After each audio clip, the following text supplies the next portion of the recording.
Wherever you are right now, do me a favor. Just perform a tiny, basic physical action. Raise your hand or tap your index finger on the surface in front of you. A single intentional tap. It feels obvious that you authored the movement. You thought about tapping the desk, your finger descended, and you felt the impact.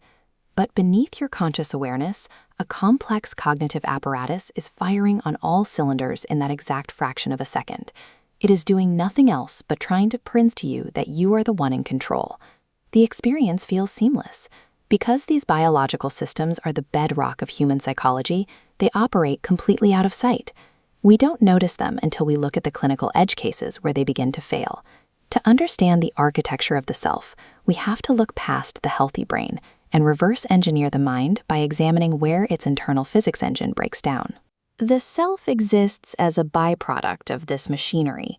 Its presence is only proven by observing the specific ways the system can fail. Let's trace the neurology of that finger tap. When you intend to move a limb, your brain relies on the comparator model. Your motor cortex sends a command down your spinal cord to move your muscles, but simultaneously, it sends an exact copy of that command to a different part of the brain. This is the efference copy. It acts as a high-fidelity simulation, calculating the specific tension in your muscles and the physical sensation of the wood before your skin makes contact. When your finger actually touches the desk, the brain acts as a comparator. It overlays that simulation onto the real-world sensory data returning from your hand. If the two match, the brain registers the feeling of agency, the implicit background buzz of control. What happens to a person's identity when this specific neurological hardware malfunctions and the brain fails to generate that predictive simulation? In patients with schizophrenia, neural imaging consistently reveals lower activity within the default mode network, the infrastructure responsible for self-referential processing. The internal forward model fails to function.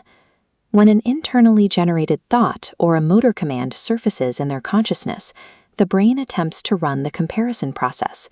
But because the simulation failed, the signal that normally tags the thought with "I generated this" is absent. The brain registers a prediction error. The brain abhors ambiguity. It rationalizes this broken internal signal by constructing a narrative of an external controller to explain the input. Our deepest sense of internal agency relies entirely on the stability of that predictive loop. That predictive machinery works to prove our authorship by looking inward. But to survive, the brain must also look outward, scanning the environment to identify other intentional, goal-directed actors. This outward scanning is driven by the hypersensitive agency detection device.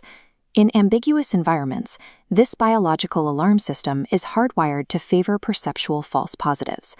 This hypersensitivity is the result of asymmetrical risk. If an early hominid looks at a patch of brush, assumes a movement is just the wind, and misses a stalking leopard, the cost is terminal. You are removed from the gene pool. Conversely, if you hear a rustle, assume it's a leopard, and run away from a breeze, you only lose a few calories. Because the cost of a false positive is so low, our biological smoke detector triggers an agency alarm at the slightest ambiguity. This bias explains haunted people syndrome. When individuals in noisy homes receive streams of ambiguous sensory data, the alarm signals the presence of an agent.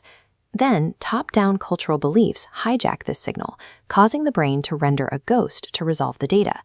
Supernatural entities are a cognitive phenomenon, the result of our biological survival machinery working as designed, but interpreting data through specific cultural software. Our high-level identity structures are so protective of the narrative that we are in control that they will overwrite contradictory physical evidence to maintain it. To manage this, we rely on the judgment of agency. This acts as a cognitive buffer, using contextual logic and beliefs to filter and sometimes overrule the raw sensory realities of our bodies. You can observe this vulnerability at a craps table. High financial stakes and an intense desire for a specific outcome exert a powerful top-down influence on a player's perception. A player might throw the dice forcefully when they need a high number. When statistical randomness occasionally delivers that number, Their judgment of agency retroactively assigns authorship to the throwing style.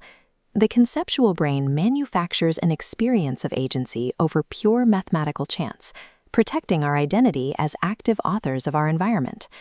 As we mature, this biological drive to remain in control scales up into the autobiographical author. This system weaves our past actions and future goals into a single cohesive narrative arc. This narrative acts as a psychological defense. Throughout a life, we experience massive prediction errors, a career failure, or the end of a relationship. Reality delivers a mismatch to our plans.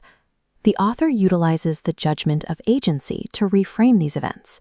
Instead of internalizing failure as a flaw, the individual constructs a story where the loss was a necessary catalyst for discovering a truer purpose. Human resilience relies on this mechanism. Our ability to navigate the world rests on the underlying assumption that you are the sole author holding the pen to your life story. Today, that biological architecture faces a different threat. We are beginning to outsource our internal predictive models. We live in digital environments designed to track micro-hesitations, biometrics, and histories. Artificial intelligence and predictive algorithms utilize this data to construct intricate external forward models of our behavior. This raises a central question. What happens to your sense of self when an external AI algorithm can predict your desires and emotional reactions with more accuracy and less latency than your own cerebellum's efference copy? If an external digital prediction preempts your internal biological prediction, it short-circuits the very loop that anchors your sense of control. If we are not actively generating the boundaries of our own intentions, who is actually holding the pen? Are you still the autobiographical author of your life? Or are you becoming an NPC executing predictable code written by an unseen system?